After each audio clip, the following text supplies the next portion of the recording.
नमस्कार दोस्तों, मैं अरुण झा आप सभी का आपके अपने इस YouTube channel engineers point Jhansi पर बहुत बहुत स्वागत करता हूं। दोस्तों, हम लोग डेली रैंडमली कुछ इंपॉर्टेंट क्वेश्चन लेकर आ रहे हैं जो आपके upcoming exams like UP PCL JE, UP RVNL JE, Delhi metro या लखनऊ मेट्रो या DFCCIL जैसे जितने भी एग्जाम हैं उन सभी के लिए ऐसे क्वेश्चंस बहुत इंपॉर्टेंट हैं। तो मैं यहाँ पे रैंडमली आपको 2, 3, 4, 5 जितने संभवतः हो सकते हैं वो सारे क्वेश्चंस डेली में लेकर आ रहा हूँ, चाहे वो किसी भी सब्जेक्ट से रिलेटेड हो। तो यहाँ पर हम लोग आज देखने वाले हैं कुछ बहुत ही आसान से क्वेश्चंस को, जैसे आपका एक अभी हाल ही में यूपी PSC में भी पूछा गया था, और भी बहुत सारे क्वेश्चंस हैं जो रैंडमली एग्जाम्स में रखे जा रहे हैं, पेपर में आ रहे हैं, बार बार पूछे जा रहे हैं घुमा फिरा कर। तो एक आपके सामने ऐसा ही क्वेश्चन है, हम लोग इसको डील करेंगे, इसके बाद और भी क्वेश्चन को देखने वाले हैं, तो ध्यान से आप लोग सुनेंगे। चलिए हम लोग स्टार्ट करते हैं। आपको इसमें बोला है find the volume charge density that is associated with the field D = AR coulomb per metre square. तो बताइए वॉल्यूम चार्ज डेंसिटी कितना होगा? इसका यूनिट तो कूलम पर मीटर क्यूब में ही होता है, तो इसका हमें वैल्यू बताना है। तो आप ध्यान देंगे, बहुत आसान तरीके से हम लोग इस क्वेश्चन को डील करने वाले हैं। तो यहां पर आपको दिया गया है D। दोस्तों ये D जो है इसे हम लोग बोलते हैं इलेक्ट्रिक फ्लक्स डेंसिटी। क्या बोलते हैं? Electric flux density. और ये इलेक्ट्रिक फ्लक्स डेंसिटी यहां पे दी गई है D = AR। यहां पे AR कैप है, इस AR कैप को हम लोग बोलते हैं यूनिटी वेक्टर। क्या बोलेंगे? Unity vector. ये किस में है? इन सिलेंड्रिकल फॉर्म। ये आपको सिलेंड्रिकल फॉर्म में दिया होता है, सिलेंड्रिकल फॉर्म है ना। कभी भी AR दिया हो सिलेंड्रिकल फॉर्म में होगा या फिर स्फेरिकल फॉर्म में होगा। तो R अगर शुरुआत में R phi Z होगा या R थीटा फाई होता है हमारे पास, ठीक है ना। ये आपको क्लियर होना चाहिए। तो हम लोग यहाँ पे कब बात कर रहे हैं वॉल्यूम चार्ज डेंसिटी की, कोई प्रॉब्लम नहीं है, यहाँ पे आसानी से निकाल सकते हैं। अगर AX लिखा होता है यानी कि आपका ये कार्टेशियन फॉर्म होता। खैर हमें एक छोटी चीज तो पता ही होना चाहिए। आपको यहाँ पे ड्राइव का करना है, यहाँ पे हमें रो भी डिफाइन करना है। रो भी क्या होता है दोस्तों? वॉल्यूम चार्ज डेंसिटी को हम लोग रो भी बोलते हैं। वॉल्यूम चार्ज डेंसिटी को क्या बोलते हैं? रो भी। तो हमारे पास एक फॉर्मूला होता है गॉस लॉ का। क्या होता है? Gauss law. गॉस लॉ कहता है कि इसमें जो फ्लक्स लिंकेज होगा इंटीग्रेशन ऑफ DDS ये बराबर होता है integration of rho B dV के, रो बी dV के। तो हमारे पास एक फॉर्मूला होता है according to divergence theorem. Divergence theorem आपको ये पता होना चाहिए। डाइवर्जेंस थ्योरम, ये डाइवर्जेंस थ्योरम क्या होती है ना? Volume integral of divergence of a vector, volume integral of divergence of a vector is equal to the surface integral of that vector। यानी कि किसी भी वॉल्यूम इंटीग्रल को अगर हम सरफेस में कन्वर्ट करते हैं, क्लोज इंटीग्रल में किसी वॉल्यूम को सरफेस में, तो डाइवर्जेंस थ्योरम बोलते हैं। इसी प्रकार से एक थ्योरम और होती है स्टोक्स थ्योरम। तो उसमें अगर हम सरफेस को एरिया में कन्वर्ट कर, सरफेस को अगर लाइन में कन्वर्ट कर दें तो उसको स्टोक्स थ्योरम हम लोग कह देते हैं। तो वहां पर होता है आपका कर्ल ऑफ अ वेक्टर, है ना। तो खैर अभी हम इस क्वेश्चन की बात करेंगे, वो तो कॉन्सेप्ट है जो कि मैं डिस्कस कर चुका हूं, काफी बार मैं आपको पढ़ा भी चुका हूं, है ना। जिन लोगों ने पढ़ा हुआ है, तो जिनको आइडिया नहीं है वो यहाँ पे अच्छे से प्रॉपर तरीके से देख लेंगे। तो आप इसको समझेंगे कि अगर हम इसकी जगह ADS की जगह डाइवर्जेंस ऑफ A लिख दें तो यहाँ पे क्या होगा, यानी कि आपका DDS जो लिखा है ADS, तो इसको हम लोग लिख सकते हैं दोस्तों। क्या लिख सकते हैं? यहाँ पे हम लोग लिख सकते हैं डाइवर्जेंस ऑफ D, है ना, DV = तो हमारे पास क्या बन जाएगा? रो बी DV। इस प्रकार से हमारे पास एक एक्सप्रेशन यहाँ पे निकल के आ गया। क्या निकल के आ गया सर? कि डेल डॉट D = रो बी। ये आपको यहाँ पे मिल गया। अच्छा सर, यस। तो रो बी का मतलब क्या हुआ? रो बी तो आपके पास वॉल्यूम चार्ज डेंसिटी है। सर डेल का मतलब क्या है? इसका मतलब होता है del upon del R, AR cap, del upon del R, है ना, R phi, है ना। तो A phi हो जाएगा यहाँ पे कैप, और डेल अपॉन डेल, और यहाँ पे कितना Z, तो यहाँ पे कितना आ जाएगा प्लस करके, और यहाँ पे आ जाएगा AZ का कैप। तो ये आपका डेल हो गया। और यहाँ पे आपके पास D का मतलब क्या है? D का मतलब यहाँ पे तो नॉर्मल है, यानी कि यहाँ पे लिखा आपका ओनली AR कैप, इसका मतलब लिखा 1 × AR कैप। क्या लिखा है? ये 1 × AR कैप। तो यहाँ पे आपको मालूम है कि अगर हम लोग किसी भी डाइवर्जेंस निकालते हैं तो X का I कैप होता 1, I का I, J का J, K के साथ ही मल्टीप्लाई होता है, यानी कि डॉट प्रोडक्ट होता है तो 1 मिलता। तो यानी कि अगर AR का AR के साथ ही डॉट प्रोडक्ट होगा तो 1 मिलेगा, जबकि बाकी सबके साथ क्या मिलेगा आपको 0 मिलेगा। क्या मिलेगा 0। तो अगर आप इसको ध्यान से देखें तो आपको रो भी इक्वल टू पता क्या मिलेगा, इसका इसके साथ करेंगे तो डेल अपॉन डेल आर, और यहाँ पे AR 1 हो जाएगा, यहाँ पे क्या मिलेगा आपको 1। क्या मिलेगा 1, और 1 का अगर आप डिफरेंशिएशन करेंगे दोस्तों तो क्या मिलेगा 0।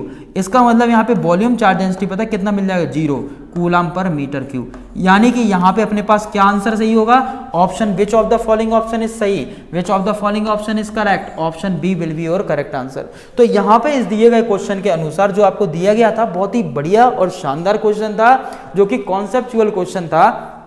इसको आपको एनालिसिस करना था, थोड़ा सा सोचना था, और क्वेश्चन यहाँ पे यूं ही हो जा रहा था।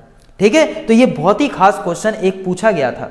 ठीक है, चलिए नेक्स्ट क्वेश्चन की हम लोग यहाँ पे बात करने वाले हैं। आपके सामने बहुत ही शानदार सा क्वेश्चन दिया गया है ना। इस क्वेश्चन को देखेंगे तो आप लोग वो वाले क्वेश्चन का स्क्रीनशॉट ले लेना, मैं एक बार और निकाल दे रहा हूं। ठीक है, देखिए इसका स्क्रीनशॉट ले लीजिए,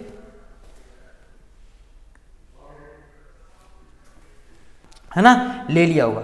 चलिए हम लोग बात करते हैं नेक्स्ट क्वेश्चन की। इसमें बोला गया है, एक आपको इक्वेशन शो कर दी गई है। क्या शो कर दिया गया, एक इक्वेशन, ये आपको इक्वेशन दे दी गई है। ठीक है सर, इक्वेशन दे दी।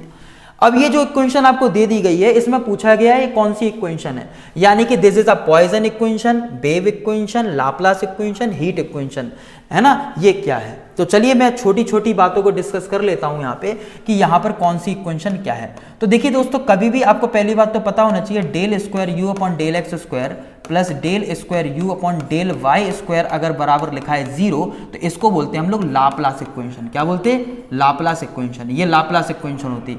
अगर यहाँ पे कभी नहीं लिखा है del square u upon del x square plus del square u upon del y square equal to c square, या कांस्टेंट दे दिया है, किसी कांस्टेंट के बराबर दे दिया, यानी कांस्टेंट वैल्यू हमारे पास है बट ये 0 नहीं है, तो ये कौन सी इक्वेशन होती है, पॉइजन इक्वेशन। कौन सी होती, पॉइजन इक्वेशन। इसके अलावा भी बहुत सारी होती है इक्वेशन,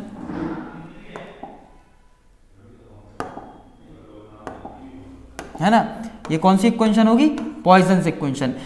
ये आपको लोगों को पता होना चाहिए। अच्छा, एक इक्वेशन होती है del u del square u upon del t square equals to c square del u square del square u upon del x square plus del square u upon del y square. एक ये equation, तो यही तो आपसे पूछी गई है। और एक इक्वेशन होती है दोस्तों del u upon del t equals to c, और फिर ब्रैकेट में होता है del square u upon del x square और del square u upon del y square. तो ये इक्वेशन आपको कंठस्थ होना चाहिए, बिल्कुल आप अच्छे से रीड कर लीजिए, रट लीजिए। तो मैं आपको बता दूं, ये इक्वेशन कहलाती है दोस्तों वेव इक्वेशन। क्या कहलाती है, वेव इक्वेशन। और ये इक्वेशन कहलाती है आपकी हीट इक्वेशन। क्या कहलाती है, हीट इक्वेशन। तो आप देख लीजिए ऑप्शन आपको क्या दिया गया। आपसे तो खैर सर ये वाला पूछ लिया गया था, सर हमसे तो ये वाला पूछा था, ये वाला। तो ये कौन सी इक्वेशन होगी सर, हमें पता चल गया सर, यहाँ पे इसका आंसर हो जाएगा वेव इक्वेशन। कौन सा, वेव, यानी कि वेव इक्वेशन यहाँ पे होगा। तो वेव इक्वेशन यानी कि सेकंड, यानी कि ऑप्शन कौन सा, option D will be your right answer. यहाँ पे कौन सा सही हो जाएगा, option D will be your right answer. ये टिक लगा देंगे, स्क्रीनशॉट ले लीजिए सभी।